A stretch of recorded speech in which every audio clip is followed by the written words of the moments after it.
नमस्कार, स्वागत है आपका हमारी खास पेशकश कर्नाटक के रण में, जहां कांग्रेस ने एक भारी बहुमत से एक लीड की है और एक बहुमत का जो एक जादुई आंकड़ा था उसके काफी ऊपर कांग्रेस यहां पर जाता दिख रहा है। कांग्रेस बम्पर जीत यहां पर मिलती कांग्रेस को दिख रही है और करीब करीब 140 सीट के करीब कांग्रेस पहुंचती दिख रही है। अगर इलेक्शन कमीशन के ताजा आंकड़ों की बात करें तो 120 से ज्यादा सीटों पर कांग्रेस ने जीत दर्ज भी कर ली है और करीब 15 सीटों पर आगे चल रही है। कांग्रेस को मिली भारी जीत का बीजेपी और जनता दल सेकुलर दोनों को इससे काफी नुकसान हुआ है। बीजेपी 65 सीट से भी नीचे खिसक चुकी है, वहीं जनता दल सेकुलर सिर्फ 20 सीटों पर सिमट चुकी है।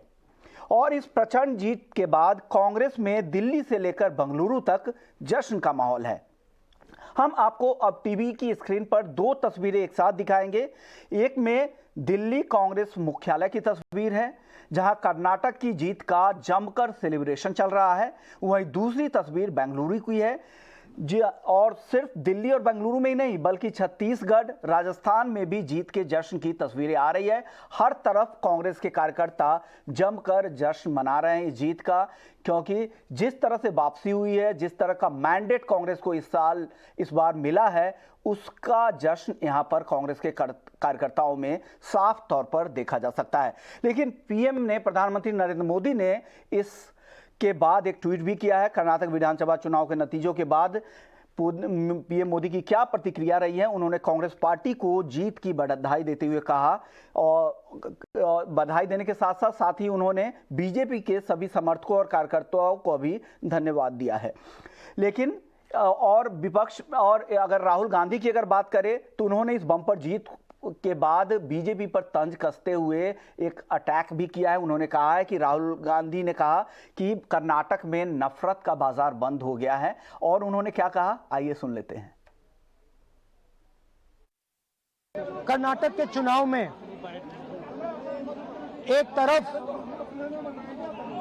क्रोनी कैपिटल्स की ताकत थी, दूसरी तरफ गरीब जनता की शक्ति थी, और शक्ति ने ताकत को हरा दिया। और यही हर स्टेट में होगा। कांग्रेस पार्टी कर्नाटक में गरीबों के साथ खड़ी हुई, हम गरीबों के मुद्दों पर लड़े, और मुझे सबसे अच्छी बात यह लगी कि हमने नफरत से, गलत शब्दों से ये लड़ाई नहीं लड़ी। कर्नाटक में नफरत की बाजार बंद हुई है, मोहब्बत की दुकानें खुली हैं। ये सबकी जीत है। सबसे पहले ये कर्नाटक की जनता की जीत है। हमने चुनाव में कर्नाटक की जनता से, गरीब जनता से 5 वायदे किए थे। मैंने अपने भाषण में कहा, खारगे जी ने भाषण में कहा, सब नेताओं ने भाषण में कहा था कि हमारे 5 वायदे हैं। हम इन वायदों को पहले दिन पहली कैबिनेट मीटिंग में पूरा करेंगे। इसके अलावा कांग्रेस की बड़ी जीत पर राहुल के बाद प्रियंका गांधी भी मीडिया के सामने आई और बीजेपी पर करारा हमला बोला। आइए सुनते हैं प्रियंका गांधी ने क्या कहा। आज से दोनों हिमाचल प्रदेश और कर्नाटका ने इस देश को साबित कर दिया है कि ध्यान भटकाने वाली राजनीति अब नहीं चलेगी। कर्नाटका की जनता ने अपना ध्यान एकदम केंद्रित रखा, अपने मुद्दों पर रखा, और ऐसा निर्णय लिया कि जो वहां पे जो भ्रष्ट सरकार थी उसको निकाला गया। उधर कर्नाटक में बीजेपी ने भी हार मान ली है। कर्नाटक के मुख्यमंत्री और बीजेपी नेता बसवराज बोम्मई ने कहा कि हम खामियों कहां रह गई इसका मंथन कर रहे हैं, साथ ही इसका पूरी तरह से पार्टी के अंदर भी विचार किया जा रहा है। Once all the results come, because they're all trends are there now. Once the results come, we will do the detailed analysis, and as a political party and as a national political party, we will not only analyze, and we will see that what are the gaps and what are the deficiencies were there at different levels. We will look into that and improve upon it, and we will take this result in our stride. And we'll go ahead and reorganize the party and come back during Lok Sabha election. वहीं कर्नाटक विधानसभा चुनाव में BJP की हार पर BS Yediyurappa ने कहा कि जीत हार बीजेपी के लिए कोई नई बात नहीं है। इससे कार्यकर्ताओं को निराश होने की जरूरत नहीं है। Victory and defeat are not new to Bharatiya Janata Party. Started with only 2 seats.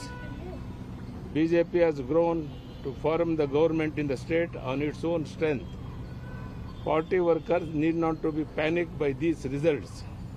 Although the BJP government under the leadership of the popular Prime Minister Shri Narendra Modi ji has given a pro-development administration in the state, we have lost the election. We will introspect about the party's setback. We will give all cooperation for the development of the state.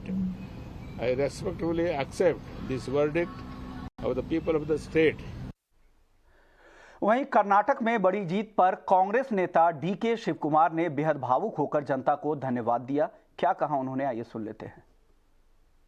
I credit my party cadres and all my leaders. They have worked hard.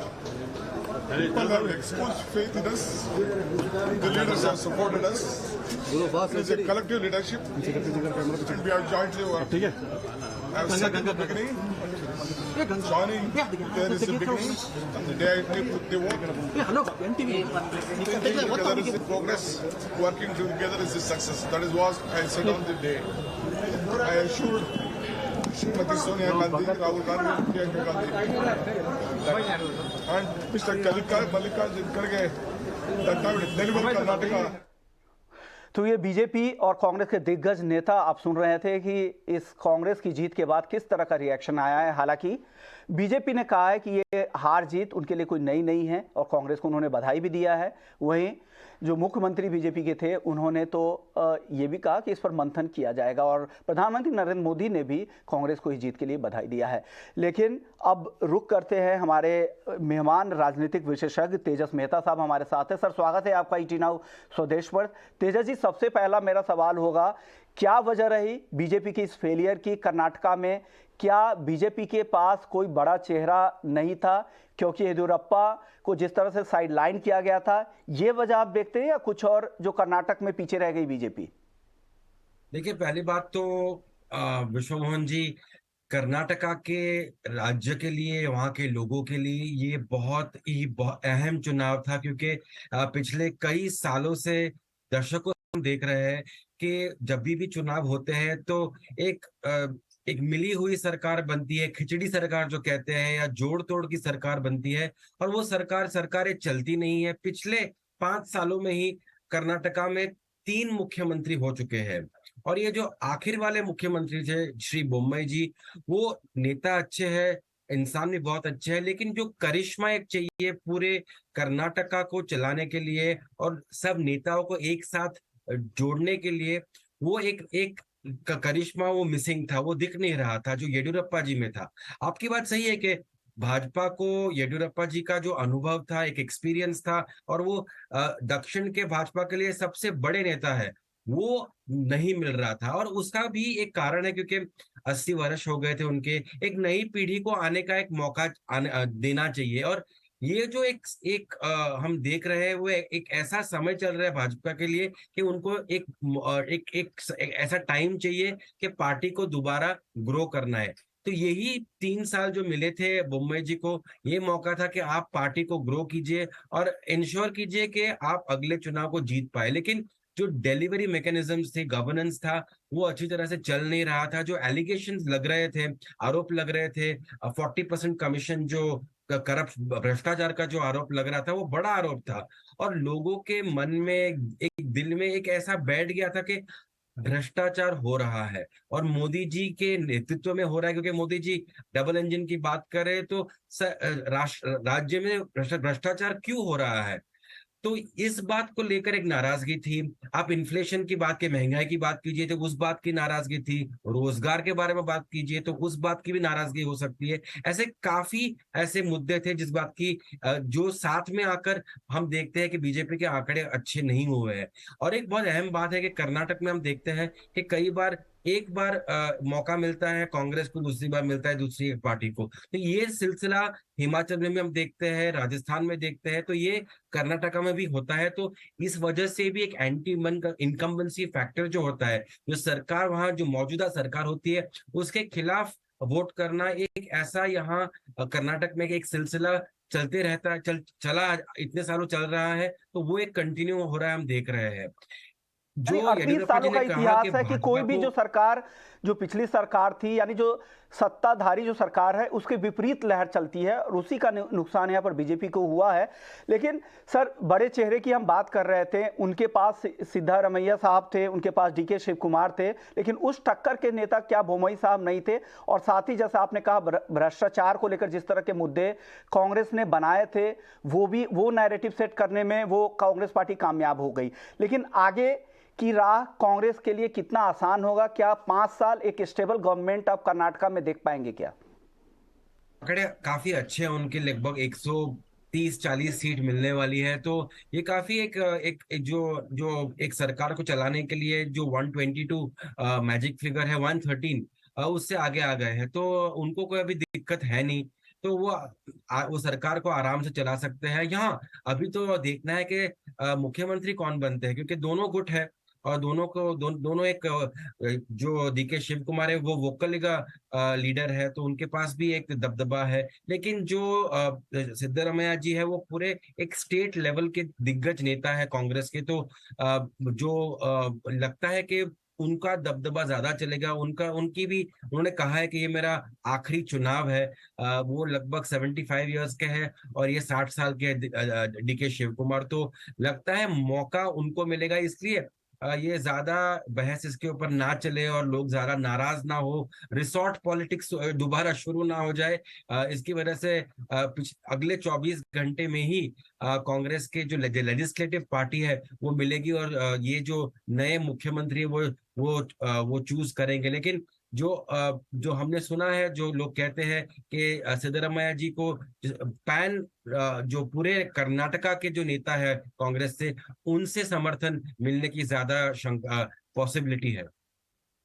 Karnataka है, पूरे कर्नाटका से समर्थन ज्यादा सिद्धारमैया जी को मिल सकती है। और जैसा येदियुरप्पा जी के भी केस में हो रहा था, और वही चीजें यहाँ पे भी दोहराई जा रही है कि बोम्मई जी थोड़े यंग थे और ये भी 60 साल के आसपास, डीके शिव कुमार साहब भी है। लेकिन मुख्यमंत्री के चेहरे को लेकर काफी असमंजस की स्थिति है। हमारे साथ चरण सिंह सापरा भी हैं, नेशनल स्पोक्स पर्सन है कांग्रेस के। सर, स्वागत है आपका। चरण सिंह जी, आपसे मेरा सवाल होगा, क्या सबसे पहले तो आपको बधाई इस बड़ी जीत के लिए, फिर आपसे सवाल, क्या मुख्यमंत्री को लेकर स्थिति साफ हो रही है कांग्रेस के अंदर में? डी शिव कुमार साहब या सिद्धारमैया साहब, कौन होंगे मुख्यमंत्री? सर देखिए, भारतीय जनता पार्टी जो कर्नाटक के अंदर चुनाव हारी है, ये एक बहुत बड़ा मैसेज कर्नाटक की जनता ने दिया है। यानी देश के प्रधानमंत्री से लेकर के जेपी नड्डा, अमित शाह, सभी ने इस चुनाव के अंदर तमाम सारा वो प्रचार किया जिसमें वो ध्रुवीकरण कर सके, हिजाब, हलाल, यूनिफॉर्म सिविल कोड, इस तरह के तमाम सारे मुद्दे, केरला स्टोरी तक के मुद्दे वो लेकर के आए हैं। लेकिन कर्नाटका की जनता ने एक स्पष्ट उत्तर दिया है कि पोलराइजेशन का नाटक कर्नाटक में नहीं चलेगा। अब रही बात कि कांग्रेस जीती है, ये बीजेपी की हार है, प्रधानमंत्री जी की व्यक्तिगत हार है। अब मुख्यमंत्री किसको बनाना है? मुख्यमंत्री बनाने की एक प्रक्रिया, लोकतांत्रिक प्रक्रिया कांग्रेस पार्टी में हमेशा फॉलो की जाती है।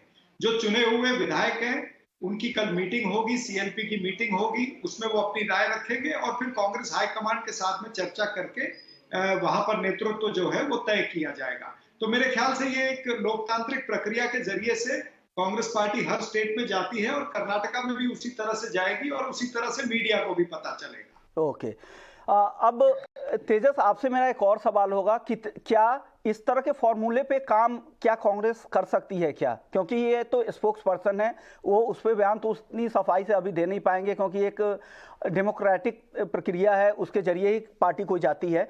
तेजस, आप क्या सेंस कर रहे हैं? आपको क्या लग रहा है कि 2.5 साल का चरण हो सकता है, 2.5 साल डीके शिव कुमार साहब रह जाए और सिद्धारमैया साहब रह जाए अगले 2.5 साल? क्या इस तरह की भी स्थिति बन सकती है मुख्यमंत्री को लेकर, या हो सके तो एक मुख्यमंत्री बन जाए, दूसरे उप मुख्यमंत्री बन जाए? क्या लग रहा है आपको, किस तरह की स्थिति बनेगी? आप क्या अनुमान लगा के चल रहे हैं? मुझे लगता है कि 3 साल सिद्धरामैया जी को दिए जाएंगे, क्योंकि वो उन्होंने कहा है कि ये मेरा एक आखिरी चुनाव है। और उसके बाद अगले चुनाव से कि 2 साल पहले एक ऐसा एक फॉर्मूला बन सकता है कि उसके बाद जो उनके यंगर लीडर है, यंगर माने वो 60 ईयर्स के है लेकिन 60 साल हो गए, लेकिन कंपैरेटिवली वो यंगर है, तो उनको मौका दिया जाएगा। ऐसा एक फॉर्मूला कर सकते हैं। वो जो हमने देखा था वहां भी कोशिश की गई थी छत्तीसगढ़ में, तो ऐसे काफी एक प्रयास हो सकता है। लेकिन सबसे अहम बात है जो काफी कांग्रेस के नेता कह रहे हैं कि यही हम रेप्लिकेट कर सकते हैं जो कर्नाटका में हुआ है, हिमाचल में हुआ है। प्रियंका गांधी जी कह रही थी कि हम ये दूसरे राज्यों में भी कर सकते हैं। क्या ये मुमकिन है? ये सबसे बड़ा सवाल है, क्योंकि हर राज्य की स्थिति अलग होती है, पॉलिटिक्स अलग होता है, इश्यूज अलग होते हैं। लेकिन सबसे अच्छी बात जो कांग्रेस ने इस बार की है, वो नरेंद्र मोदी जी के ऊपर कॉन्स्टेंटली निशाना नहीं कर रहे थे, उनको ही मुद्दा नहीं बना रहे थे। जो लोकल मुद्दे हैं, सुपर लोकल मुद्दे, जाने के माने आपके जो गांव के मुद्दे हैं या तालुका के मुद्दे हैं, ऐसे मुद्दे उठा रहे थे। तो क्या हो गया कि जो अपने जो वोटर्स है, उनको लगा कि ये मेरा मुद्दा है, मेरा इशू है, और जो चीज मेरे पराये से बहुत दूर है उसके बारे में बात नहीं हो रही है। ऐसा भी हो सकता है कि ये जो काफी जो मतदान करते हैं, वो जब लोकसभा का चुनाव होता है तो मोदी जी के लिए करते हैं, लेकिन जब विधानसभा का होता है तभी जो लोकल कैंडिडेट को देखते हैं, क्या लोकल सिचुएशन है उनको देखते हैं, उनकी जो मुद्दे हैं उनकी कौन बात कर रहा है, बहुत सारी चीजें होती है। तो कांग्रेस का जो ये स्ट्रैटेजी थी ऑन द ग्राउंड, ये इस बार बहुत अच्छी थी। फॉर एग्जाम्पल जो पेसीएम है, पेसीएम जो उन्होंने एक अटैक किया था मुंबई जी के ऊपर, वो सही हो गलत हो वो दूसरी बात है, लेकिन लोगों ने उस बात को सुना कि ये करप्शन का जो आरोप है वो बार बार लग रहा है इस सरकार के ऊपर। तो ये सब बातें जो लोगों के मन में थी वो बाहर आई, और हम देख रहे हैं कि इसका परिणाम आज क्या हुआ।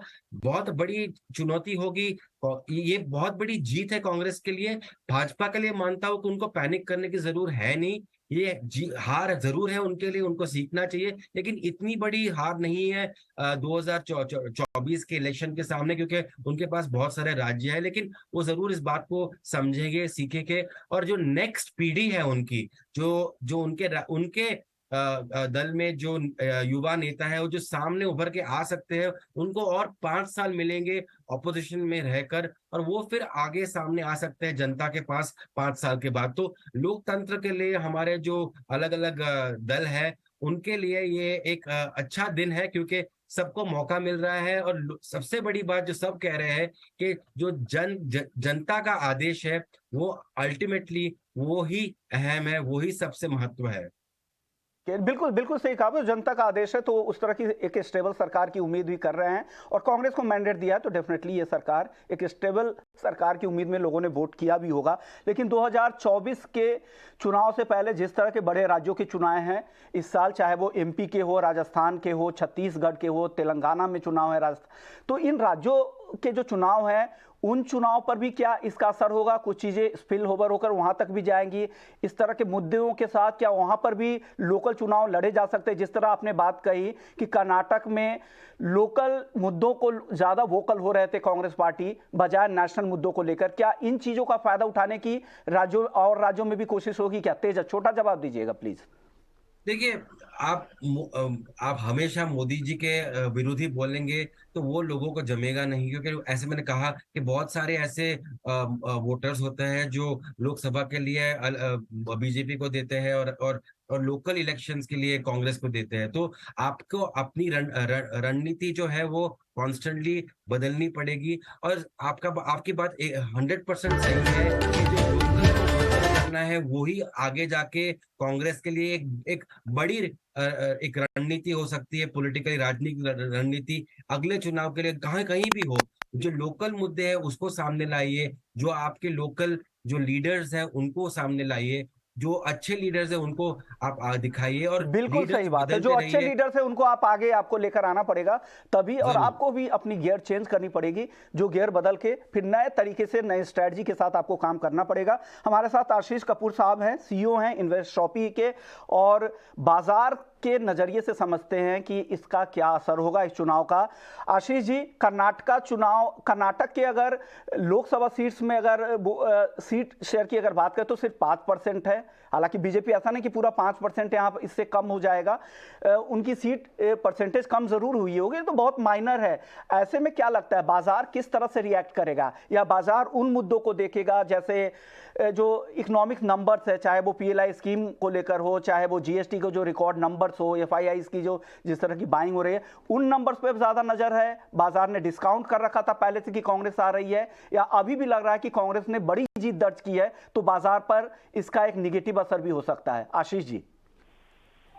हाँ जी, नमस्कार जी। मेरे मुताबिक ठीक है, ये मीडिया में चर्चा करने के लिए ठीक है, पर अदरवाइज मार्केट में कोई खास असर नहीं होने वाला, क्योंकि एक पहली बात आपने ठीक बताया कि एक तरह से जो एग्जिट पोल्स थे वो यही संकेत दे रहे थे कि क्लियर मेजॉरिटी कांग्रेस को आ जाएगी, नंबर 1। नंबर 2, ये स्टेट पोल्स हैं, इनमें कोई बहुत ज्यादा अंतर नहीं आता, बहुत ज्यादा फर्क नहीं पड़ता।